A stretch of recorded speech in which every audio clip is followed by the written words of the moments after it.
ವೀಕ್ಷಕರೇ ನಮಸ್ಕಾರ. ಈ ದಿನದ ಪ್ರಮುಖ ಸುದ್ದಿಗಳ ನ್ಯೂಸ್ ಬುಲೆಟಿನ್ಗೆ ಸ್ವಾಗತ. ನಾನು ಅಕ್ಷತಾ. ನವಲಗುಂದದಲ್ಲಿ ಅಪ್ಪರ್ ಜಿಲ್ಲಾಧಿಕಾರಿ ಶಿವಾನಂದ್ ಭಜಂತ್ರಿ ಅವರು ಸೋಮವಾರ ದಿಢೀರ್ ಭೇಟಿ ನೀಡಿ ಪರಿಶೀಲನೆ ನಡೆಸಿದರು. ನವಲಗುಂದ ನಗರದ ತಾಲೂಕಾ ಸಾರ್ವಜನಿಕ ಆಸ್ಪತ್ರೆಗೆ ರಾಯಚೂರು ಅಪರ ಜಿಲ್ಲಾಧಿಕಾರಿ ಶಿವಾನಂದ್ ಭಜಂತ್ರಿ ಅವರು ಸೋಮವಾರ ದಿಢೀರ್ ಭೇಟಿ ನೀಡಿ ಪರಿಶೀಲನೆ ನಡೆಸಿದರು. ಆಸ್ಪತ್ರೆಯ ವಾರ್ಡ್ಗಳಿಗೆ ತೆರಳಿ ಪರಿಶೀಲನೆ ನಡೆಸಿ ಚಿಕಿತ್ಸೆ ಪಡೆಯುತ್ತಿದ್ದ ರೋಗಿಗಳ ಬಾಣಂತಿಯರ ಜೊತೆ ಮಾತನಾಡಿ ಆಸ್ಪತ್ರೆಯಲ್ಲಿ ಸರಿಯಾದ ಸೌಲಭ್ಯ ಸಿಗ್ತಾ ಇದೆ ಅಂತ ವಿಚಾರಿಸಿದರು. ರೋಗಿಗಳ ಅಗತ್ಯಕ್ಕೆ ಅನುಗುಣವಾಗಿ ಚಿಕಿತ್ಸೆ ನೀಡಬೇಕೆಂದು ಸಿಬ್ಬಂದಿಗಳಿಗೆ ತಿಳಿಸಿದರು. ನಂತರ ಆಸ್ಪತ್ರೆ, ರಕ್ತದ ಲ್ಯಾಬ್, ಸ್ಕ್ಯಾನಿಂಗ್ ಸೆಂಟರ್, ತುರ್ತು ರೋಗಿಗಳ ಪ್ರದೇಶ, ಮೆಡಿಸಿನ್ ವಾರ್ಡ್, ಆಮ್ಲಜನಕ ಉತ್ಪಾದನಾ ಘಟಕವನ್ನು ಪರಿಶೀಲಿಸಿ ನಂತರ ಆಸ್ಪತ್ರೆ ಔಷಧ ಸಂಗ್ರಹ ಕೊಠಡಿಗೆ ಭೇಟಿ ನೀಡಿ ಟ್ಯಾಬ್ಲೆಟ್ ನೀಡುವ ಚೀಟಿ ರಹಿತ ಆನ್ಲೈನ್ ವ್ಯವಸ್ಥೆ ಮಾಡಲು ಪ್ರಯತ್ನಿಸುವೆ ಅಂತ ಅಂದರು. ಅಲ್ಲದೆ ಔಷಧಿಗಳ ಕೊರತೆ ಆಗದಂತೆ ನಿಗಾ ವಹಿಸಲು ತಿಳಿಸಿದರು. ನವಲಗುಂದ ಆಸ್ಪತ್ರೆಯಲ್ಲಿ ಸಿಬ್ಬಂದಿಗಳು ಮತ್ತು ವೈದ್ಯರ ಕೊರತೆ ಇದೆ. ಇದ್ದಂತ ವೈದ್ಯರಿಂದ ಒಪಿಡಿ, ಐಪಿಡಿ, ಆರ್ಥೋಪೆಡಿಷನ್, ಡೆಲಿವರಿ ಚಿಕಿತ್ಸೆ ಮಾಡ್ತಾರೆ. ವೈದ್ಯರ ಕೆಲಸದಕ್ಕೆ ಮೆಚ್ಚುಗೆಯನ್ನ ವ್ಯಕ್ತಪಡಿಸಿದರು. ಈ ವೇಳೆ ವೈದ್ಯರು ಕೂಡ ಕೆಲವು ನ್ಯೂನತೆಗಳ ಬಗ್ಗೆ ಹೇಳಿದ್ರು. ಜೊತೆಗೆ ನಾನು ನೋಡಿದಂತೆ machinery, AC, civil, electric, anaesthesia ಕೊರತೆ, ಆಸ್ಪತ್ರೆಯ ಕ್ವಾರ್ಟರ್ಸ್ ಬೀಳುವಂತಿದೆ. ಟಿಎಚ್ಒ ಅವರಿಗೆ ಇರಲಿಕ್ಕೆ ಆಫೀಸ್, ಆಸ್ಪತ್ರೆಯಲ್ಲಿ ಸ್ಕ್ಯಾನಿಂಗ್ ಮಷಿನ್ ಇದ್ರು. ರೇಡಿಯಾಲಜಿಸ್ಟ್ ಸಿಬ್ಬಂದಿ ಕೊರತೆ ಹಾಗೆ ಇನ್ನೊಂದು ಒಪಿಡಿ ತೆರೆಯುವಂತೆ ಡಿಎಚ್ಒ ಜೊತೆ ಮಾತನಾಡ್ತೇನೆ. ಜೊತೆಗೆ ತಾಲೂಕಿನ ಕೆಲವು ಆಸ್ಪತ್ರೆಗಳಿಗೆ ಕಾಂಪೌಂಡ್ ನಿರ್ಮಾಣದ ವಿಚಾರಕ್ಕೆ ಸರ್ಕಾರಕ್ಕೆ ವರದಿ ಕೊಡಲಾಗುವಂತ ತಿಳಿಸಿದ್ರು. Babujan Sirkol, NKS-TV4 bureau report, Dharwad. Sir ಇನ್ನೊಂದು ಹಾಸ್ಪಿಟ್ಲ್ ಜಾಗ ಕಡಿಮೆ ಸರ್. ಈಗ ಕ್ವಾರ್ಟರ್ಸ್ ಏನಿದೆ ಅಲ್ಲೊಂದು ಇಲ್ಲೊಂದು ಅದಾವ ಸರ್. ಅದ್ರೊಳಗ ಒಂದೊಂದು ಕ್ವಾರ್ಟರ್ಸ್ ಆಲ್ರೆಡಿ ಈಗ ಬಿಟ್ಟು ಬೀಳುವಂತ ಸ್ಥಿತಿ ಅದ ಸರ್. ಒಂದ್ ಸ್ವಲ್ಪ ಒಂದೊಂದು THO ಅವ್ರಿಗೆ ಕೂತ್ಕೊಳ್ಳಿಕ್ಕೆ ಆಫೀಸ್ ಇಲ್ಲ. ಚಿಕ್ಕ ಮನೆ ಒಳಗೆ ಕೂತ್ಕೊಂಡು ಅದು ಕ್ವಾರ್ಟರ್ಸ್ ಆಗದ್ರ ಸರ್. ಈಗ ಅಲ್ಲೇ ಚಿಕ್ಕ ಮನೆ ಒಳಗೆ ಕೂತ್ಕೊಂಡು ಇಬ್ಬರು ಡಾಕ್ಟರ್ ಬಂದ್ರೆ 2 ಚೇರ್ ಹಾಕೊಳ್ಳಿಕ್ ಜಾಗ ಇಲ್ಲ. ಅದಕ್ಕೆ ಅಂತೇಳಿ ಜಾಗಾನು ಐತಿ, ಸರ್ಕಾರ ಜಾಗ ಮಂಜೂರ್ ಆಗಿದ್ದಾರೆ ಸರ್. ಇನ್ನೊಂದ್ರಿ ಸ್ಕ್ಯಾನಿಂಗ್ ಮಷಿನ್ ಐತ್ರಿ. ಇಲ್ಲಿ ಸ್ಕ್ಯಾನಿಂಗ್ ಮಾಡೋರಿಲ್ಲ. ಸ್ಕ್ಯಾನಿಂಗ್ ಹುಬ್ಬಳ್ಳಿಗೆ ಹೋಗ್ಬೇಕು. ರೀಸೆಂಟ್ ಸರ್ ಅದ ಆಕ್ಚುಲಿ ಸೆಕ್ರೆಟರಿ ಸರ್ ಹೇಳ್ಯಾರ DHO ಮೇಡಮ್ ರೇಡಿಯೋಲಜಿಸ್ಟ್ ಅಪಾಯಿಂಟ್ ಮಾಡ್ರಿ ಕೇಸ್ ಬೇಸ್ಡ್. ಸೊ ಎಲ್ಲಾ ತಾಲೂಕಿಗೂ ಒಂದೊಂದ್ ವೀಕ್ ಹಾಕ್ರಿ ಅಂತ ಹೇಳ್ಯಾರ ಸರ್. ಬಂದ 2 ವರ್ಷನೂ ಆಯ್ತ್ರಿ. ಅದು ಅಲ್ಲೇ ಧೂಳ ತಂದ್ರಿ.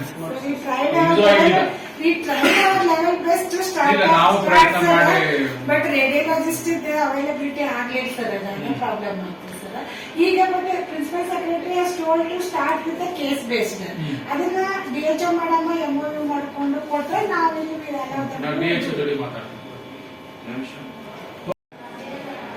ಜಸ್ಟ್ OPD ಇನ್ನೊಂದು ಕಡೆ ಮಾಡ್ಬೋದು. ಒಂದ ಕಡೆ ಕ್ಯೂ ಮಾಡ್ಕೊಂಡು. ಶಿರಹಟ್ಟಿಯಲ್ಲಿ ಅಕ್ರಮ ಮರಳು ಗಣಿಗಾರಿಕೆ, ಸಾಗಾಣಿಕೆ ಮತ್ತು ಪರವಾನಗಿ ಇಲ್ಲದೆಯೇ ಕಡಿ ಸಾಗಾಣಿಕೆಯನ್ನು ತಡೆಯುವಂತೆ ಮನವಿ ಮಾಡಿದರು.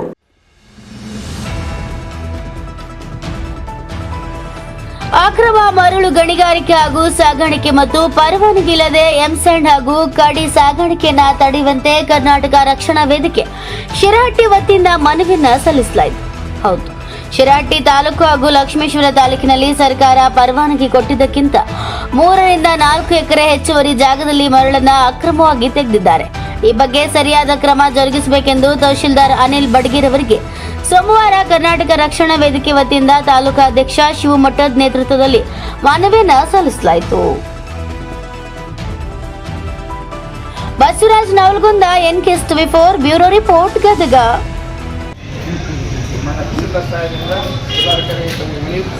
ಶಿರಹಟ್ಟಿ ಮತ್ತು ಲಕ್ಷ್ಮೇಶ್ವರ ತಾಲೂಕಿನ 2 ಜಂಟಿ ಆಶ್ರಯದಲ್ಲಿ ತಮಗೆ ಮನವಿ ಸಲ್ಲಿಸುವುದೇನೆಂದರೆ ತಾಲೂಕಿನ ಅಕ್ರಮ ಮರಳು ಹಾಗೂ ಕರಿ ಮತ್ತು ಎಂಸ್ಯಾಂಡ್ ಸಾಗಾಟ ಬಗ್ಗೆ ನಾವು ಕರ್ನಾಟಕ ರಕ್ಷಣಾ ವೇದಿಕೆ ಶಿರಹಟ್ಟಿ ತಾಲೂಕು ಹಾಗೂ ಲಕ್ಷ್ಮೇಶ್ವರ ತಾಲೂಕು ಘಟಕದವರಿಗೆ ತಮ್ಮಲ್ಲಿ ವಿನಂತಿಸಿಕೊಳ್ಳುವುದೇನೆಂದರೆ ಶಿರಹಟ್ಟಿ ತಾಲೂಕಿನ ಹಾಗೂ ಲಕ್ಷ್ಮೇಶ್ವರ ತಾಲೂಕಿನ ಕೆಲವೊಂದು ಅಧಿಕಾರಿಗಳ ಕುಮ್ಮಕ್ಕಿನಿಂದ ಅಕ್ರಮ ಮರಳು ಸಾಗಾಣಿಕೆ ಭಾಗಿಯಾಗಿರುತ್ತಾರೆ ಹಾಗೂ ಕೆಲವೊಂದು ಅಕ್ರಮವಾಗಿ ನದಿಯಲ್ಲಿ ಮರಳು ಚಪ್ಪದ ಮೂಲಕ ಸಾಗಾಟ ಮಾಡುತ್ತಿದ್ದಾರೆ.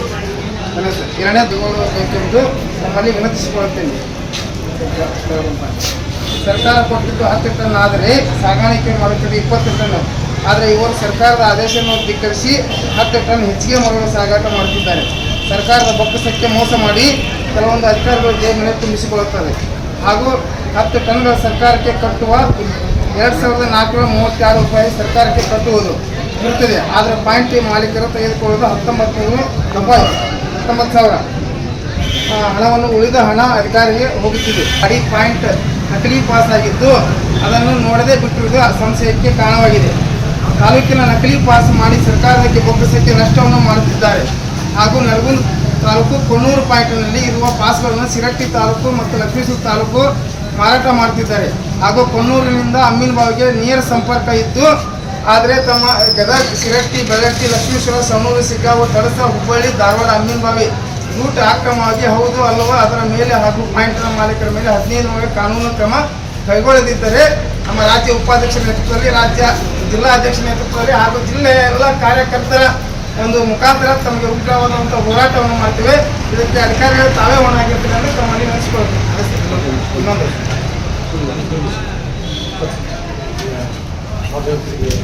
ಕಮ್ಯುನಿಟಿ ಕೊಡಬೇಕು.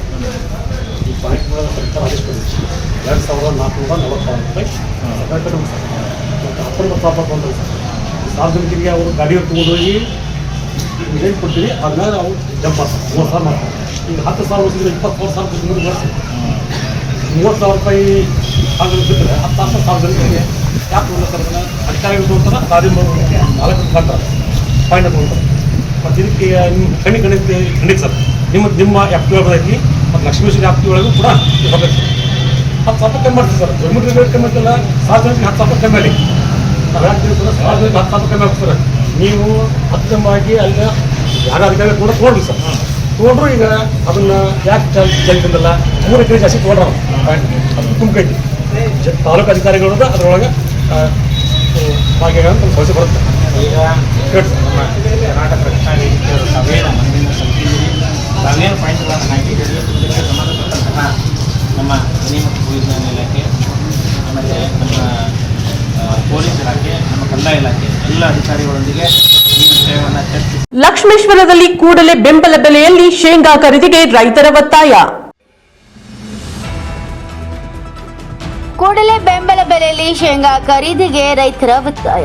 ಹೌದು, ಗದಗ ಜಿಲ್ಲೆಯ ಲಕ್ಷ್ಮೇಶ್ವರ ತಾಲೂಕು ಸೇರಿದಂತೆ ವಿವಿಧೆಡೆ ಶೇಂಗಾ ಬೆಲೆ ಕುಸಿತದಿಂದ ರೈತರು ಹೈರಾಣಾಗಿದ್ದಾರೆ.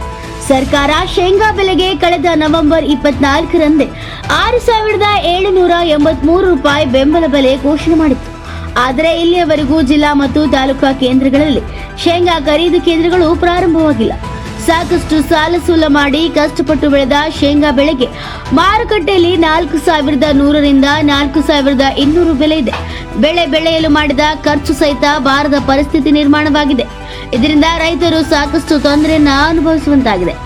ಈಗಲಾದರೂ ತಕ್ಷಣವೇ ಸರ್ಕಾರ ಖರೀದಿ ಕೇಂದ್ರ ಪ್ರಾರಂಭಿಸಬೇಕೆಂದು ಕೃಷಿ ಸಮಾಜ ನವದೆಹಲಿ ಲಕ್ಷ್ಮೇಶ್ವರ ತಾಲೂಕಾ ಅಧ್ಯಕ್ಷ ಚನ್ನಪ್ಪ ಷಣ್ಮುಖಿಯವರು ಸರ್ಕಾರವನ್ನ ಒತ್ತಾಯಿಸಿದ್ದಾರೆ. Veeranna ಹಡ್ಪಾಲ್, NKS TV4 Lakshmeshwar. ಇದೇ ಸಣ್ಣ 2024ರ ಮುಂಗಾರು ಹಂತದಲ್ಲಿ ಕೆಜಿ ಶೇಂಗಾ ಮತ್ತು ಬಳೆ ಶೇಂಗಾನ ನಮ್ಮ ಭಾಗದಾಗ ಬರ್ತಕ್ಕಂಥ ಸಿರಟ್ಟಿ ಹಾಗೂ ಲಕ್ಷ್ಮೇಶ್ವರ ತಾಲೂಕಿನ ಮತ್ತು ಗುಂಡ್ರಗಿ ಮತ್ತು ಗದಗ ತಾಲೂಕು, ಹೀಗೆ ಗದಗ ಜಿಲ್ಲೆಯಲ್ಲಿ ಸುಮಾರು ಒಂದು 5ರಿಂದ 5 ತಾಲೂಕುಗಳ ಒಂದು ಶೇಂಗಾ ಬೆಳೆಯನ್ನು ಬೆಳೀತಾ ಇದ್ದೇವೆ. ಆ ಬೆಳೆದಂಥ ಬೆಳೆ ಇವತ್ತು ಕಟಾವಾಗಿ ಇವತ್ತು ನಾವು ಮನೆಯಲ್ಲಿ ಮತ್ತು ಕಣದಲ್ಲಿ ಸಹಿತ ನಮ್ಮ ಮಾಲ್ಗಳು ಇದ್ದು ಬೆಳೆ ಇದ್ದು, ಆದರೆ ದಿಢೀರ್ನೇ ಇರ್ತಕ್ಕಂಥ ಇವತ್ತೆಲ್ಲ ಮಾರುಕಟ್ಟೆಗೆ ಸಹಿತ ಒಂದು ಬೆಲೆ ಕುಸಿತದಿಂದ ರೈತರಿಗೆ ಭಾಳ ಒಂದು ಅಪಾರವಾದ ನಷ್ಟ ಆಗ್ತಾ ಇದೆ. ಆ ನಷ್ಟ ಅಂತಂದರೆ ಏನಪ್ಪ ಅಂತಂದ್ರೆ ಇವತ್ತು 6,700 7,000 ಅಂತ ಇದ್ದಂಥ ಒಂದು ಬೆಲೆ ಈಗ ತಕ್ಷಣವಾಗಿ 4,200 4,300 ಲೆವೆಲ್ ಬಂದಿದೆ. ಮತ್ತು ಕನಿಷ್ಠ ಒಂದು ಬೆಲೆ ಅಂತಂದ್ರೆ 3,000ರಿಂದ ಹಿಡಿದು 4,000 ಗರಿಷ್ಠ ಮಟ್ಟಕ್ಕೆ ಅಂದರೆ 4,200 ಮಟ್ಟ ಬಂದಿದೆ. ಹೀಗಾದ್ರೆ ರೈತರ ಬದುಕು ಇವತ್ತು ಆಳಿನ ಖರ್ಚು, ಒಂದು ಕಾರ್ಮಿಕರ ಖರ್ಚು ಒಬ್ಬ ವ್ಯಕ್ತಿಗೆ ಸುಮಾರು 300ರಿಂದ 400 ರೂಪಾಯಿ ನಾವು ಪ್ರತಿದಿನಕ್ಕೆ ನಾವು ಒಂದು ವ್ಯಕ್ತಿಗೆ ಕೊಡಬೇಕು. ಆದರೆ 300ರಿಂದ 400 ಯಾದಗಿರಿಯಲ್ಲಿ ಶಂಬನಗೌಡ ಪಾಟೀಲ್ ಅವರ 3ನೇ ವೈಕುಂಠ ಸಮಾರಾಧನೆ ಹಾಗೂ ದಿವಂಗತ ತಿಮ್ಮಮ್ಮ ಅವರ 5ನೇ ವರ್ಷದ ಪುಣ್ಯಸ್ಮರಣೆ. ಕೊಡಗಲ್ ಪಟ್ಟಣದಲ್ಲಿ ಮಾಜಿ ಸಚಿವರಾದ ರಾಜುಗೌಡ ಅವರ ತಂದೆ ದಿವಂಗತ ಶಂಬನಗೌಡ ಪಾಟೀಲ್ ಅವರ 3ನೇ ವೈಕುಂಠ ಸಮಾರಾಧನೆ ಹಾಗೂ ದಿವಂಗತ ತಿಮ್ಮಮ್ಮ ಅವರ 5ನೇ ವರ್ಷದ ಪುಣ್ಯ ಸ್ಮರಣೆ ಕಾರ್ಯಕ್ರಮ ಸರಳವಾಗಿ ಕೊಡೆಕಾಲನ ತೋಟದ ಮನೆಯಲ್ಲಿ ಕಾರ್ಯಕ್ರಮ ಜರುಗಿದವು. ವಿವಿಧ ಮಠಗಳ ಪೂಜ್ಯರು ಸೇರಿದಂತೆ ರಾಜಕೀಯ ಗಣ್ಯರು ಕಾರ್ಯಕ್ರಮದಲ್ಲಿ ಪಾಲ್ಗೊಂಡು ದಿವಂಗತ ಶಂಪನಗೌಡ ಪಾಟೀಲ್ ಮತ್ತು ದಿವಂಗತ ತಿಮ್ಮಮ್ಮ ಅಮ್ಮನವರ ಭಾವಚಿತ್ರಗಳಿಗೆ ಪುಷ್ಪಾರ್ಚನೆ ಸಲ್ಲಿಸಿ ಸ್ಮರಿಸಿಕೊಂಡರು. ದೇವರ ಮಠ ಶ್ರೀ ಶಬ್ರ ಶ್ರೀ ಶಿವಮೂರ್ತಿ ಶಿವಾಚಾರ್ಯ ಮಹಾಸ್ವಾಮೀಜಿಗಳು, ಸಂಸ್ಥಾನ ಹಿರೇಮಠ ದೇವಾಪುರ ಬಬಲಾದಿ ಇವರ ಆಶೀರ್ವಚನ ನೀಡಿದರು. ಸ್ಥಳೀಯ ಬಸವ ಪೀಠಾಧಿಪತಿ ವೃಷಭೇಂದ್ರ ಅಪ್ಪಾಜಿಯವರು, ಶ್ರೀ ದುರುದುಂಡೇಶ್ವರ ವಿರಕ್ತ ಮಠದ ಶ್ರೀಗಳು, ದೇವಪುರ ಮಠದ ಶ್ರೀಗಳು, ಗುಳಬಾಳ ಶ್ರೀಗಳು, ಮುದನೂರು ಶ್ರೀಗಳು, ಲಕ್ಷ್ಮೀಪುರ ಶ್ರೀಗಳು, ವೀರಗೌಡ ಮಠ ಶ್ರೀಗಳು, ಕಂಟಿ ಮಠ ಶ್ರೀಗಳು, ರುಕ್ಮಾಪುರ ಶ್ರೀಗಳು, ವಿಠಲ ಮಹಾರಾಜರ ಶ್ರೀಗಳು, ನೀಲಕಂಠೇಶ್ವರ ಸ್ವಾಮಿ ವಿರಕ್ತ ಮಠ ಕೊಡೇಕಲ್, ದಾವಲ ಮಲ್ಲಿಕ ಶ್ರೀಗಳು, ಬಲ ಶೆಟ್ಟಿಹಾಲ ವಿರಕ್ತ ಮಠದ ಶ್ರೀಗಳು, ಬಂಡೆಪ್ಪ ಹಳ್ಳಿ, ಮುತ್ಯಾತ್ ರಾಜ, ಜಿತೇಂದ್ರ ನಾಯಕ್ ಜಹಾಗೀರದಾರ, ರಾಜ ವೆಂಕಟಪ್ಪ ನಾಯಕ್ ಜಹಾಗೀರದಾರ್, ನರಸಂಗ್ಯ ನಾಯಕ್, ಹನುಮಂತ ನಾಯಕ್, ಮಣಿಕಂಠ ನಾಯಕ್, ಎಚ್.ಸಿ. ಪಾಟೀಲ್ ಸೇರಿದಂತೆ ಇನ್ನು ಅನೇಕರು ಉಪಸ್ಥಿತರಿದ್ದರು. ಕ್ಯಾಮರಾಮ್ಯಾನ್ ಲಾಲ್ ಸಿಂಗ್ ರಾಥೋಡ್ ಜೊತೆ Shipu Rathod, NKS TV4 news, Kodekal.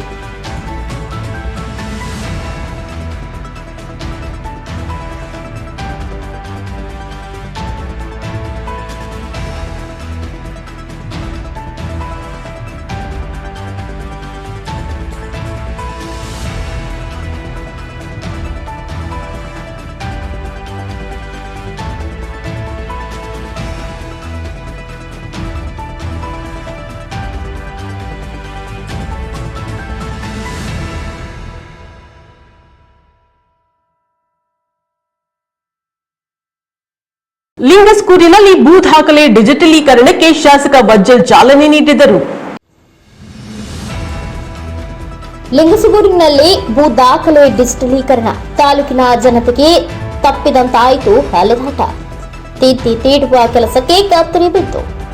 Lingasugur ಪಟ್ಟಣದ ಎಸಿ ಕಚೇರಿ ಬಳಿ ಇರುವ 101 ಬಂಗಲೆಯ ಹಳೆ ತಹಸೀಲ್ದಾರ್ ಕಚೇರಿಯ ಕೊಠಡಿಯೊಂದರಲ್ಲಿ ಭೂ ದಾಖಲೆ ಡಿಜಿಟಲೀಕರಣಗೊಳಿಸುವ ಭೂ ಸುರಕ್ಷಾ ಯೋಜನೆಗೆ ಲಿಂಗಸಗೂರು ಶಾಸಕ ಮಾನಪ್ಪ ಡಿ ವಜ್ಜಲ್ ಸೋಮವಾರ ಚಾಲನೆ ನೀಡಿದರು. ನಂತರ ಮಾತನಾಡಿದ ಅವರು, ಕೊಂಟಿನಪ್ಪ ಹೇಳಿ ಸುಖ ಸುಮ್ಮನೆ ಜನರನ್ನ ಅಲ್ಲಾಡಿಸುತ್ತಿರುವ ಕಂದಾಯ ಇಲಾಖೆ ಅಧಿಕಾರಿ ಸಿಬ್ಬಂದಿಗಳಿಗೆ ಈ ಡಿಜಿಟಲೀಕರಣ ವ್ಯವಸ್ಥೆ ಅದನ್ನ ಅಳಸಿ ಹಾಕಿ ಜನತೆಗೆ ವರದಾನವಾಗಲಿದೆ ಎಂದರು.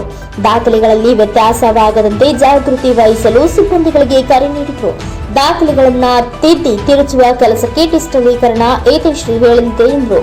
ಸಹಾಯಕ ಆಯುಕ್ತ ಬಸವಣ್ಣಪ್ಪ ಕಲಶೆಟ್ಟಿ, ತಹಸೀಲ್ದಾರ್ ಶಂಶಾಲಂ ಉಪಸ್ಥಿತರಿದ್ದರು. ಆನಂದ ಕುರ್ಬಿಹಾಳ್, NKS TV4 ನ್ಯೂಸ್, ಲಿಂಗಸಗೂರು. ಲಿಂಗಸ್ಕೂರಿನಲ್ಲಿ ಬೆಂಬಲ ಬೆಲೆ ಇಲ್ಲದೆ ಬೆನ್ನೆಲುಬಾದ ರೈತ ಸಂಕಷ್ಟದಲ್ಲಿದ್ದಾರೆ. ಮಾನ್ವಾಲ್ ಹೊರದೇಶದಿಂದ ತೊಗರಿ ಆಮದು ಬೆಲೆ ಕುಸಿತಕ್ಕೆ ಕಾರಣ. ಎಡಗರಿನಾಡಿನ ರಾಯಚೂರು ಜಿಲ್ಲೆಯಲ್ಲಿ ಅಷ್ಟೇನು ಹೇಳಿಕೊಳ್ಳುವಂತಹ ದರ ಇಲ್ಲ. ಆಶಾವಾದದ ರೈತರಿಗೆ ಶಾಪವಾಗಿದೆ. ಲಿಂಗಸಗೂರು ತಾಲೂಕಿನಲ್ಲಿ ಒಟ್ಟು 7,700 ಹೆಕ್ಟೇರ್ ಪೈಕಿ 7,300 ಹೆಕ್ಟೇರ್ನಲ್ಲಿ ತೊಗರಿ ಬೆಳೆ ಗುರಿ ಸಾಧಿಸಿದೆ. ಪ್ರಸಕ್ತ ಮುಂಗಾರಿನ ವರ್ಷಧಾರೆಗೆ ತೊಗರಿ ಉತ್ತಮ ಫಸಲಿನೊಂದಿಗೆ ಇಳುವರಿ ಕೂಡ ಚೆನ್ನಾಗಿ ಬಂದಿತ್ತು. ಪ್ರತಿ ಎಕರೆಗೆ 4 ರಿಂದ 5 ಕ್ವಿಂಟಾಲ್ ತೊಗರಿ ಬೆಳೆದು ರೈತರು ಹೀರಿ ಹಿಗ್ಗಿದ್ರು. ಆದರೆ ಮಾರುಕಟ್ಟೆಯಲ್ಲಿ ಕಳೆದ ಅಕ್ಟೋಬರ್ನಲ್ಲಿದ್ದ 11,000 ಬೆಲೆ ಇಲ್ಲದೆ ದಿಢೀರ್ನೆ ಕ್ವಿಂಟಾಲ್ಗೆ 7,600 ರೂಪಾಯಿಗೆ ಕುಸಿತ ಕಂಡಿದ್ದರಿಂದ ದೇಶದ ಬೆನ್ನೆಲುಬೆನ್ನುವ ರೈತನ ಬೆನ್ನು ಮೂಳೆ ಮುರಿದಂತಾಗಿದೆ. ಎಕರೆ ತೊಗರಿ ಬೆಳೆ ಬರಲು ಬೀಜ, ಗೊಬ್ಬರ, ಕ್ರಿಮಿನಾಶಕ, ಔಷಧಿ, ಕಳೆ ಸೇರಿದಂತೆ ಸರ್ಕಾರಿ 10,000 ಹಣ ಖರ್ಚಾಗಿದೆ. ಏನ್ ಮಾಡಬೇಕು? ಮನೆಯಲ್ಲಿ ಸಂಗ್ರಹಿಸಿ ಇಟ್ಟುಕೊಳ್ಳಬೇಕೆಂದ್ರೆ ಹುಳು ಕಾಟದ ಜೊತೆಗೆ ಸಾಲಗಾರರ ಕಾಟವೂ ಜಾಸ್ತಿಯಾಗಿದೆ. ಹಾಗಾದ್ರೆ ನಾವು ಹೆಂಗೆ ಮಾಡಬೇಕು? ಸರ್ಕಾರ ಬೇಗನೆ ನೆರವಿಗೆ ಬಂದು ತೊಗರಿ ಖರೀದಿ ಕೇಂದ್ರ ತೆರೆದು ಕ್ವಿಂಟಾಲ್ ತೊಗರಿಗೆ 10,000 ಬೆಂಬಲ ಬೆಲೆ ನಿಗದಿಪಡಿಸಬೇಕು ಎಂದು ರೈತರು ಸಂಘದ ಅಧ್ಯಕ್ಷ ಗೌಡೂರಿನ ಮಲ್ಲಣ್ಣ ಕೋಳೂರು ಹಾಗೂ ರೈತ ಮುಖಂಡ ವೀರಭದ್ರಪ್ಪ ಕಡ್ಡೋಣಿ ಸರ್ಕಾರಕ್ಕೆ ಒತ್ತಾಯಿಸಿದ್ದಾರೆ. ಲಿಂಗಸಗೂರು ಕೃಷಿ ಉತ್ಪನ್ನ ಮಾರುಕಟ್ಟೆಯ ಕಾರ್ಯದರ್ಶಿ ಸಾವಿತ್ರಿ ಪಾಟೀಲ್ ಹೇಳುವಂತೆ ಸದ್ಯ ಸರ್ಕಾರದ ಬೆಂಬಲ ಬೆಲೆಗಿಂತ ಮಾರುಕಟ್ಟೆಯಲ್ಲಿ 300 ರೂಪಾಯಿ ಜಾಸ್ತಿ ಇದೆ ಅಂತ ಒಪ್ಪಿಕೊಂಡು ಮುಂದಿನ ದಿನಗಳಲ್ಲಿ ಈ ಬಗ್ಗೆ ಪರಿಶೀಲಿಸಿ ಕ್ರಮ ಕೈಗೊಳ್ಳುತ್ತೇನೆ ಅಂತ ಹೇಳ್ತಾರೆ. ಕಾದು ನೋಡಬೇಕಷ್ಟೇ. Anand Turvihal, NKS TV4 news, Lingasugur. ಶಿಡ್ಲಘಟ್ಟದಲ್ಲಿ ನಲ್ಲರಹಾಳಹಳ್ಳಿ ಬಳಿ ಇರುವ ರಾಮಲಿಂಗೇಶ್ವರ ಬೆಟ್ಟದ ರಾಮಲಿಂಗೇಶ್ವರ ಸ್ವಾಮಿ ಬ್ರಹ್ಮರಥೋತ್ಸವ ವಿಜೃಂಭಣೆಯಿಂದ ನಡೆಯಿತು. ತಾಲೂಕಿನ ನಲ್ಲರಹಾಳಹಳ್ಳಿಯಲ್ಲಿ ಬಳಿ ಇರುವ ರಾಮಲಿಂಗೇಶ್ವರ ಬೆಟ್ಟದ ರಾಮಲಿಂಗೇಶ್ವರ ಸ್ವಾಮಿ ಬ್ರಹ್ಮರಥೋತ್ಸವ ವಿಜೃಂಭಣೆಯಿಂದ ನೆರವೇರಿತು. ಬ್ರಹ್ಮರಥೋತ್ಸವಕ್ಕೆ ಶಾಸಕರಾದ ಬಿಎನ್ ರವಿಕುಮಾರ್ ಹಾಗೂ ತಹಸೀಲ್ದಾರ್ ಬಿಎನ್ ಸ್ವಾಮಿ ಅವರು ಚಾಲನೆ ನೀಡಿದರು. ಉತ್ಸವ ಮೂರ್ತಿಗೆ ವಿಶೇಷ ಪೂಜೆ ಸಲ್ಲಿಸಿದ ಬಳಿಕ ಅಲಂಕರಿಸಲಾಗಿತ್ತು. ಉತ್ಸವ ಮೂರ್ತಿಯನ್ನ ದೇವಸ್ಥಾನದ ಸುತ್ತ ಮೆರವಣಿಗೆ ನಡೆಸಿ ರಥಕ್ಕೆ ತಂದು ಪ್ರತಿಷ್ಠಾಪಿಸಿ ಪೂಜೆ ಸಲ್ಲಿಸಲಾಯಿತು. ಬಳಿಕ ಭಕ್ತರು ರಥೋತ್ಸವವನ್ನ ದೇವಸ್ಥಾನದ ಹೊರಭಾಗದ ಸುತ್ತ ಜಯಘೋಷಗಳನ್ನ ಕೂಗಿ ರಥ ಎಳೆದರು. ನೆರೆದಿದ್ದ ಭಕ್ತರು ರಥದ ಮೇಲೆ ಬಾಳೆಹಣ್ಣು ಎಸೆದು ಭಕ್ತಿಯಿಂದ ನಮಿಸಿದರು. ಭಕ್ತರು ಉತ್ಸಾಹದಿಂದ ರಥ ಎಳೆದರು. ತಾಲೂಕಿನ ವಿವಿಧೆಡೆಗಳಿಂದ ಬಂದಿದ್ದ ಸಾವಿರಾರು ಭಕ್ತರು ರಥೋತ್ಸವಕ್ಕೆ ಸಾಕ್ಷಿಯಾದರು. ಶ್ರೀರಾಮ ವನವಾಸದ ಕಾಲದಲ್ಲಿ ಪೂಜಿಸಲೆಂದು ಸ್ಥಾಪಿಸಿದ್ದ ಇಷ್ಟಲಿಂಗವಿರುವ ಕ್ಷೇತ್ರ ರಾಮಲಿಂಗೇಶ್ವರ ದೇಗುಲದ ಎಂಬ ಪ್ರತೀತಿ ಇದೆ. ರಾಮಾಯಣದ ಹಿನ್ನೆಲೆ ಚೋಳರ ಕಾಲದ ಕೆತ್ತನೆಗಳುಳ್ಳ ದೇಗುಲ, ನೂರಾರು ವರ್ಷಗಳ ಇತಿಹಾಸ ಸಾರುವ ಶಿಲ್ಪಗಳು, ಸಾವಿರಾರು ವರ್ಷದ ಕದಲದೇ ಇರುವ ಬೆಟ್ಟ ಇದಾಗಿದೆ. ಇನ್ನು ಜಾತ್ರೆಯ ಅಂಗವಾಗಿ ವಿವಿಧೆಡೆಯಿಂದ ಬೆರಳೆಣಿಕೆ ಆದಷ್ಟು ದನಗಳು ಸೇರಿದವು. ಅಂಗಡಿ ಮುಂಗಟ್ಟುಗಳು, ವಿವಿಧ ಆಟಿಕೆಗಳು, ಬರುಗು, ಬತ್ತಾಸು ಅಂಗಡಿಗಳಲ್ಲಿ ವ್ಯಾಪಾರ ಜೋರಾಗಿತ್ತು. ಮಕ್ಕಳ ಮನರಂಜನೆಯ ಗಿಲಿಕಿ ಗೊಂಬೆ, ಚುಕುಬುಕು ರೈಲು, ಬಿಸಿ ಬಿಸಿ ಬೋಂಡ, ಬಣ್ಣ ಬಣ್ಣದ ಶರಬತ್ ಅಂಗಡಿಗಳು, ಮಹಿಳೆಯರ ಅಲಂಕಾರಿಕ ವಸ್ತುಗಳು ಅಂಗಡಿಗಳು ತಲೆ ಎತ್ತಿದ್ವು. ಈ ಸಂದರ್ಭದಲ್ಲಿ ಮಾತನಾಡಿದ ಶಾಸಕ ಬಿಎನ್ ರವಿಕುಮಾರ್ ಅವರು ಬಾಶೆಟ್ಟಿಹಳ್ಳಿ ಗ್ರಾಮ ಪಂಚಾಯಿತಿ ವ್ಯಾಪ್ತಿಗೆ ಬರುವ ರಾಮಲಿಂಗೇಶ್ವರ ಬೆಟ್ಟದಲ್ಲಿ ಬ್ರಹ್ಮರಥೋತ್ಸವದ ಅಂಗವಾಗಿ ಈ ಭಾಗದ ಎಲ್ಲ ಭಕ್ತಾದಿಗಳು ಬ್ರಹ್ಮರಥೋತ್ಸವದಲ್ಲಿ ಪಾಲ್ಗೊಂಡಿದ್ದಾರೆ. ರಾಮಲಿಂಗೇಶ್ವರ ಸ್ವಾಮಿಯು ಈ ಕ್ಷೇತ್ರದಲ್ಲಿ ಎಲ್ಲರಿಗೂ ಕಾಪಾಡಲಿ ಹಾಗೂ ಈ ಒಂದು ರಾಮಲಿಂಗೇಶ್ವರ ಬ್ರಹ್ಮರಥೋತ್ಸವದಲ್ಲಿ ಮೊದಲ ಬಾರಿಗೆ ನಾವು ಈ ರಥೋತ್ಸವದ ಕಾರ್ಯಕ್ರಮದಲ್ಲಿ ಭಾಗವಹಿಸಿ ಸ್ವಾಮಿಯ ಆಶೀರ್ವಾದದಿಂದ ಎಲ್ಲ ನಮ್ಮ ಮುಖಂಡರುಗಳ ಸಮ್ಮುಖದಲ್ಲಿ ಚಾಲನೆ ನೀಡಿದ್ದೇವೆ. ಮುಂದೆ ಈ ಕ್ಷೇತ್ರಕ್ಕೆ ಒಳ್ಳೆಯದಾಗಬೇಕು ಎಂದು ಶುಭ ಹಾರೈಸಿದ್ರು. ಈ ಸಂದರ್ಭದಲ್ಲಿ ತಹಸೀಲ್ದಾರರಾದ ಬಿಎನ್ ಸ್ವಾಮಿ, ಕಾಂಗ್ರೆಸ್ ಮುಖಂಡ ರಾಜೀವ್ ಗೌಡ, ಸುನೀತಾ ಶ್ರೀನಿವಾಸ, ತಾದೂರು ರಘು, ಸಿಕಲ್ ಆನಂದಗೌಡ, ಸರ್ಕಲ್ ಇನ್ಸ್ಪೆಕ್ಟರ್ ಶ್ರೀನಿವಾಸ್, ತಾಲೂಕು ಪಂಚಾಯಿತಿ ಮಾಜಿ ಅಧ್ಯಕ್ಷ ಬಿವಿ ನಾರಾಯಣಸ್ವಾಮಿ, ಸುರೇಂದ್ರ ಗೌಡ, ನಗರಸಭೆ ಸದಸ್ಯರಾದ ನಾರಾಯಣಸ್ವಾಮಿ, ಜೆಡಿಎಸ್ ಮುಖಂಡ ವೆಂಕಟೇಶ್ ಹಾಗೂ ಸುತ್ತಮುತ್ತಲಿನ ಗ್ರಾಮದ ಭಕ್ತಾದಿಗಳು ಹಾಜರಿದ್ದರು. Lokesh, NKS TV 4 news, Sidlaghatta.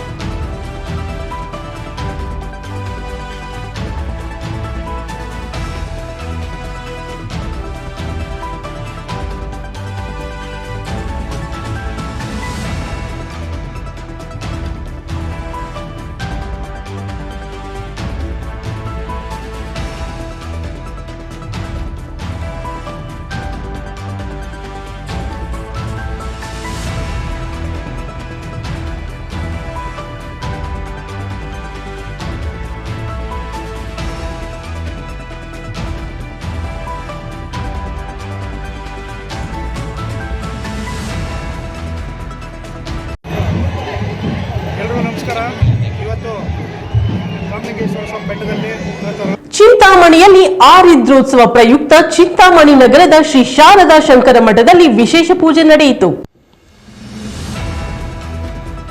ಆರಿದ್ರೋತ್ಸವ ಪ್ರಯುಕ್ತ ಚಿಂತಾಮಣಿ ನಗರದ ಶ್ರೀ ಶಾರದಾ ಶಂಕರ ಮಠದಲ್ಲಿ ವಿಶೇಷ ಪೂಜೆ. ಚಿಂತಾಮಣಿ ನಗರದ ಬ್ರಾಹ್ಮಣರ ಬೀದಿಯಲ್ಲಿರುವ ಶ್ರೀ ಶಾರದಾ ಶಂಕರ ಮಠದಲ್ಲಿ ಸೋಮವಾರ ಬೆಳಗ್ಗೆ ಆರಿದ್ರ ನಕ್ಷತ್ರ ಬಂದಿರುವ ಕಾರಣ ಶ್ರೀ ತಾಂಡವೇಶ್ವರನಿಗೆ ಆರಿದ್ರ ಸವನವನ್ನ ವೇದ ಪಂಡಿತರು ಹಾಗೂ ಹಿರಿಯ ವಕೀಲರಾದ ಬಿಆರ್ ಶ್ರೀನಾಥ್ ಅವರಿಂದ ನೆರವೇರಿಸಿ ಕಾರ್ಯಕ್ರಮದಲ್ಲಿ ಹಲವಾರು ಭಕ್ತಾದಿಗಳು ಭಾಗವಹಿಸಿ ದೇವರ ಆಶೀರ್ವಾದ ಪಡೆದ ವೇಳೆ ತೀರ್ಥ ಪ್ರಸಾದ ಸ್ವೀಕರಿಸಿದ್ರು. Chandrahalli Ravikumar, NKS TV 4 news, Chikkaballapur.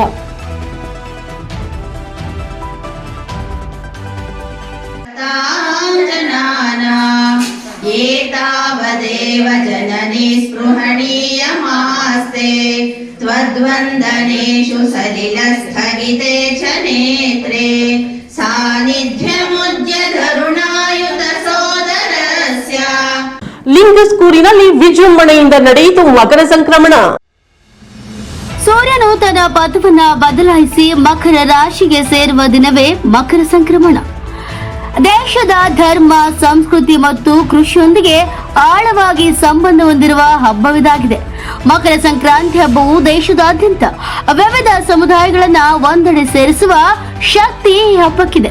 ತನ್ನ ಪಥವನ್ನ ಬದಲಿಸಿ ಮಕರ ರಾಶಿಗೆ ಪ್ರವೇಶಿಸುವ ಸೂರ್ಯದೇವರ ಆರಾಧನೆಗೆ ವಿಶೇಷ ದಿನವಾಗಿದ್ದರಿಂದ ಪವಿತ್ರ ನದಿ ಮತ್ತು ಪುಣ್ಯಕ್ಷೇತ್ರಗಳಲ್ಲಿ ಸ್ನಾನ ಮಾಡಿದರೆ ಆತ್ಮವನ್ನ ಸಂಚಿತ ಪಾಪಗಳಿಂದ ಶುದ್ಧೀಕರಣ ಮಾಡಿಕೊಳ್ಳಬಹುದು ಎಂಬ ಧಾರ್ಮಿಕ ದೃಷ್ಟಿಕೋನದ ನಂಬಿಕೆಯೊಂದಿಗೆ ರಾಯಚೂರು ಜಿಲ್ಲೆಯ ಕೃಷ್ಣಾ ನದಿ ತೀರದ ಪುಣ್ಯಕ್ಷೇತ್ರಗಳಾದ ತಿಂತಣಿ, ಮೌನೇಶ್ವರ, ವೀರಗೋಟ, ಕೊಪ್ಪರದ ಲಕ್ಷ್ಮೀ ನರಸಿಂಹ, ಅಮರೇಶ್ವರ, ರಾಮತೀರ್ಥ, ಜಲದುರ್ಗ ಹೀಗೆ ಪುಣ್ಯಕ್ಷೇತ್ರಗಳಲ್ಲಿ ಮಿಂದೇಳ್ತಿದ್ದಾರೆ.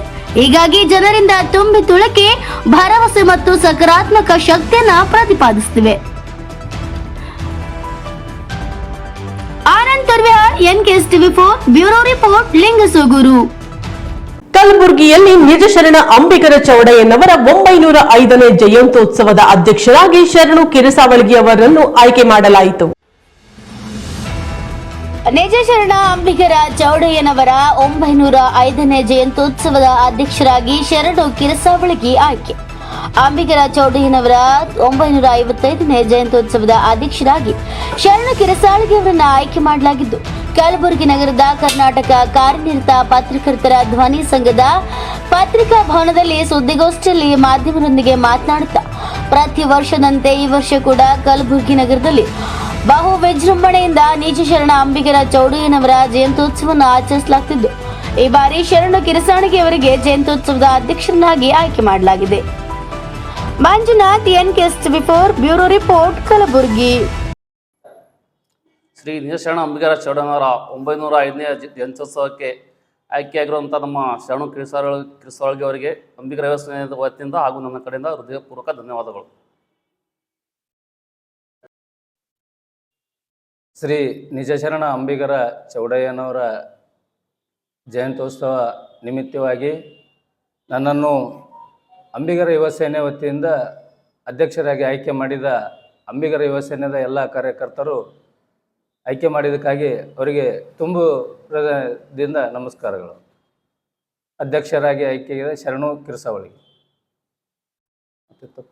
ಬೆಂಗಳೂರಿನಲ್ಲಿ ಪ್ರಶಸ್ತಿ ಪುರಸ್ಕೃತರು ಇನ್ನಷ್ಟು ಜನಮುಖಿಯಾಗಿ ಕರ್ತವ್ಯ ನಿರ್ವಹಿಸಿ ಸಿಎಂ ಸಿದ್ದರಾಮಯ್ಯನವರು ಕರೆ ನೀಡಿದ್ದಾರೆ. ಪ್ರಶಸ್ತಿ ಪುರಸ್ಕೃತರು ಇನ್ನಷ್ಟು ಜನಮುಖಿಯಾಗಿ ಕರ್ತವ್ಯ ನಿರ್ವಹಿಸಿ ಸಿಎಂ ಸಿದ್ದರಾಮಯ್ಯ ಕರೆ. ಎಲ್ಲ ಆರೋಗ್ಯಕರ ಟೀಕೆಗಳನ್ನು ಸ್ವಾಗತಿಸುತ್ತೇನೆ, ತಿದ್ದುಕೊಳ್ಳುತ್ತೇನೆ. ರಾಜಕೀಯ ಕಾರಣಕ್ಕೆ ಸುಳ್ಳೆ ಟೀಕಿಸಿದರೆ ಡೋಂಟ್ ಕೇರ್. ಸಿಎಂ ಖಡಕ್ ಮಾತು. ಊಹಾ ಪತ್ರಿಕೋದ್ಯಮ ವ್ಯಾಪಕವಾಗುತ್ತಿರುವುದು ಅಪಾಯಕಾರಿ. ಸಿಎಂ ಸತ್ಯ ಬರೆಯೋಕೆ ಟ್ರೈ ಮಾಡಿ ನೋಡೋಣ. ಮಾಧ್ಯಮದವರಿಗೆ ಸಿಎಂ ಕರೆ.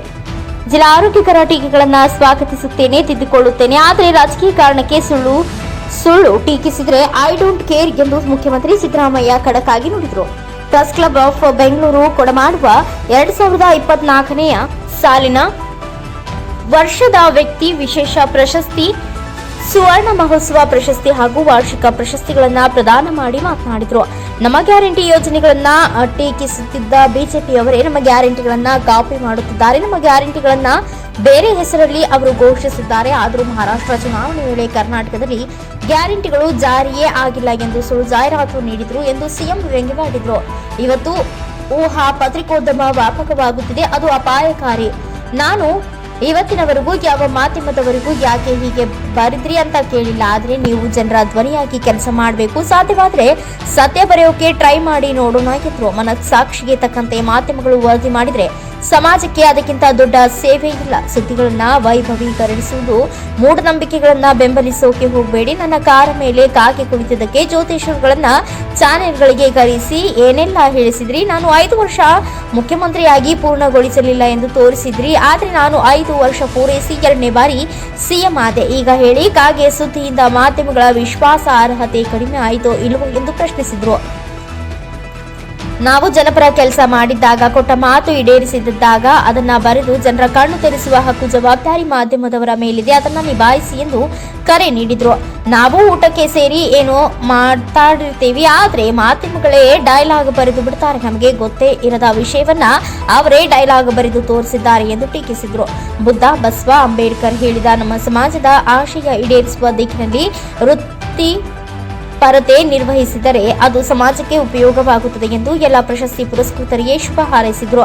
ಪ್ರಶಸ್ತಿ ಪುರಸ್ಕೃತರು ಇನ್ನಷ್ಟು ಸಮಾಜಮುಖಿಯಾಗಿ ಕರ್ತವ್ಯ ನಿರ್ವಹಿಸಿ ವರ್ಷದ ವ್ಯಕ್ತಿ ಪ್ರಶಸ್ತಿ ಪುರಸ್ಕೃತರಾದ ಸಚಿವ ಎಂಪಿ ಪಾಟೀಲ್, ಸನ್ಮಾನಿತರಾದ ಸಚಿವರುಗಳಾದ Lakshmi Hebbalkar, KJ George, HK Muniyappa, ಮುಖ್ಯಮಂತ್ರಿಗಳ ಮಾಧ್ಯಮ ಸಲಹೆಗಾರ ಕೆವಿ ಪ್ರಭಾಕರ್, ಮುಖ್ಯಮಂತ್ರಿಗಳ ರಾಜಕೀಯ ಕಾರ್ಯದರ್ಶಿಗಳಾದ ಗೋವಿಂದ ರಾಜು, ನಸೀರ್ ಅಹಮದ್, ಮಾಧ್ಯಮ ಅಕಾಡೆಮಿ ಅಧ್ಯಕ್ಷೆ ಆಯಿಷಾ ಖಾನಂ, ಸಚಿವ ಜಮೀರ್ ಅಹಮದ್ ಖಾನ್ ಅವರ ಮಾಧ್ಯಮ ಸಂಯೋಜಕ ಲಕ್ಷ್ಮೀನಾರಾಯಣ, ಚಲನಚಿತ್ರ ಅಕಾಡೆಮಿ ಅಧ್ಯಕ್ಷ ಸಾಧು ಕೋಕಿಲ್ ಅವರು ಉಪಸ್ಥಿತರಿದ್ದರು.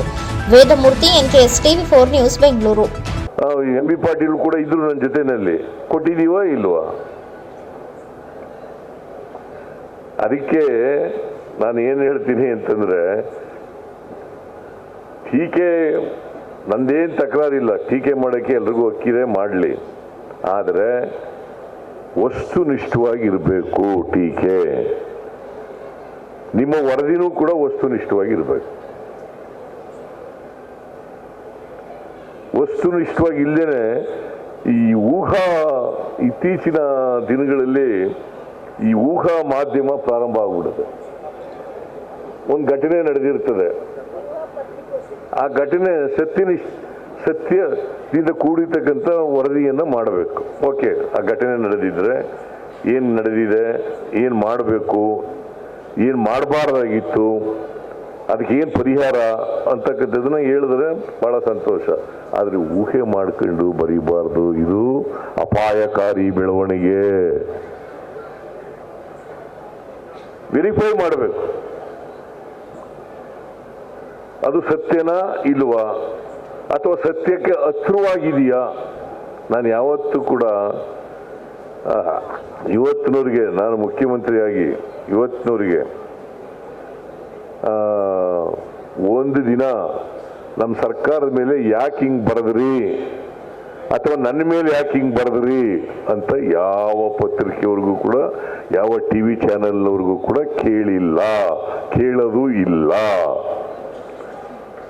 ಆದರೆ ನಿಮ್ಮಿಂದ ಏನಪ್ಪ ನಿರೀಕ್ಷೆ ಮಾಡ್ತೀನಿ ಅಂತಂದ್ರೆ, ಸತ್ಯ ಬರೀತಕ್ಕಂಥ ಪ್ರಾಮಾಣಿಕ ಪ್ರಯತ್ನ ಮಾಡಿ, ನಂಬರ್ 1. ನಂಬರ್ 2, ಸತ್ಯಕ್ಕೆ ಹತ್ರ ಇರ್ತಕ್ಕಂಥ ಅಥವಾ ಗಾಳಿ ಸುದ್ದಿಗಳ ಮೇಲೆ ಬರೀಬಾರದು, ಊಹೆಗಳ ಮೇಲೆ ಬರೀಬಾರದು ಅಂತಕ್ಕಂಥದ್ದನ್ನು ನಾನು ನಿಮ್ಮಲ್ಲಿ ಮನವಿ ಮಾಡಲಿಕ್ಕೆ ಬಯಸ್ತಾ ಇದ್ದೇನೆ. ನಾನು ಮಾಧ್ಯಮದವರು ಇರಲೇಬೇಕು. ಯಾಕಂತಂದ್ರೆ ಇವತ್ತು ಸಂವಿಧಾನ ಯಶಸ್ವಿ ಆಗಬೇಕಾದ್ರೆ, ಪ್ರಜಾಪ್ರಭುತ್ವದ ಆಶಯಗಳು ಯಶಸ್ವಿ ಆಗಬೇಕಾದ್ರೆ, ಮೌಲ್ಯಗಳು ಯಶಸ್ವಿ ಆಗಬೇಕಾದ್ರೆ ಪತ್ರಿಕಾ ಮಾಧ್ಯಮದವರು ಇರಲೇಬೇಕು. ಅವರು ಇದ್ದಾಗ ಮಾತ್ರ ಇವೆಲ್ಲ ಯಶಸ್ವಿ ಆಗಲಿಕ್ಕೆ ಸಾಧ್ಯ ಆಗ್ತದೆ. ನಾವು ತಪ್ಪು ಮಾಡಿದ್ರೆ ತಪ್ಪು ಮಾಡಿದ್ದೀರಿ ಅಂತ ಬರೀರಿ, ನೋ ಅಬ್ಜೆಕ್ಷನ್. ಬಿಕಾಸ್ ನಿಮಗೆ ಈ ಪತ್ರಿಕಾ ಸ್ವಾತಂತ್ರ್ಯ ಇದೆ, ಸಂವಿಧಾನದಲ್ಲೇ ಅವಕಾಶವನ್ನು ಮಾಡಿಕೊಟ್ಟಿದೆ. ಇದು ಪತ್ರಿಕೋದ್ಯಮ ಇದೆಯಲ್ಲ, ಇದು ಒಂದು ಪವಿತ್ರವಾದಂಥ ವೃತ್ತಿ. ನೀವು ಜನರನ್ನು ಜಾಗೃತಿಗೊಳಿಸ್ತಕ್ಕಂಥವ್ರು, ಸರ್ಕಾರವನ್ನು ಜಾಗೃತಿಗೊಳಿಸ್ತಕ್ಕಂಥವ್ರು, ಜನರ ಧ್ವನಿಯಾಗಿ ಕೆಲಸ ಮಾಡ್ತಕ್ಕಂಥವ್ರು, ಜನರ ಧ್ವನಿಯಾಗಿ. ಇವತ್ತು ಸಮಾಜದಲ್ಲಿ ಅಸಮಾನತೆ ಇದೆ. ಯಾಕೆ ಅಸಮಾನತೆ ಉಂಟಾಗಿದೆ? ಕಾರಣ ಏನು? ಇದನ್ನು ಬದಲಾವಣೆ ಮಾಡಲಿಕ್ಕೆ ಪ್ರಯತ್ನ ಮಾಡ್ತಾ ಇರೋರು ಯಾರು? ಇದನ್ನ ವ್ಯವಸ್ಥೆಯ ಪರವಾಗಿರ್ತಕ್ಕಂಥವ್ರು ಯಾರು? ಇದನ್ನ ಜನರ ಮುಂದೆ ಪ್ರಾಮಾಣಿಕವಾಗಿರ್ತಕ್ಕಂಥ ಕೆಲಸವನ್ನು ಮಾಡಬೇಕು. ಎಲ್ಲಕ್ಕಿಂತ ಬಹಳ ಮುಖ್ಯವಾಗಿ ಮನಸ್ಸಾಕ್ಷಿ ಅಂತಕ್ಕಂಥದ್ದು ಒಂದು ಇದೆಯಲ್ಲ, ಆ ಮನಸ್ಸಾಕ್ಷಿಗೆ ತಕ್ಕಂತೆ ನಮ್ಮ ವರದಿಗಳು ಬಂದರೆ, ಮಾಧ್ಯಮದವರು ವರದಿ ಮಾಡಿದ್ರೆ ಅದಕ್ಕಿಂತ ಸಮಾಜಕ್ಕೆ ಉತ್ತಮವಾದಂಥ ಸೇವೆ ಬೇರೊಂದಿಲ್ಲ ಅಂತಕ್ಕಂಥ ಮಾತುಗಳನ್ನು ಹೇಳಲಿಕ್ಕೆ ಬಯಸ್ತಾ ಇದ್ದೀನಿ. ಇದಿಷ್ಟು ಈ ದಿನದ ಪ್ರಮುಖ ಸುದ್ದಿಗಳ ನ್ಯೂಸ್ ಬುಲೆಟಿನ್. ನಿರಂತರ ಸುದ್ದಿಗಾಗಿ ನೋಡ್ತಾ ಇರಿ NKS TV4, ಇದು ನಿರಂತರ ಕಾರ್ಯಪಡೆ.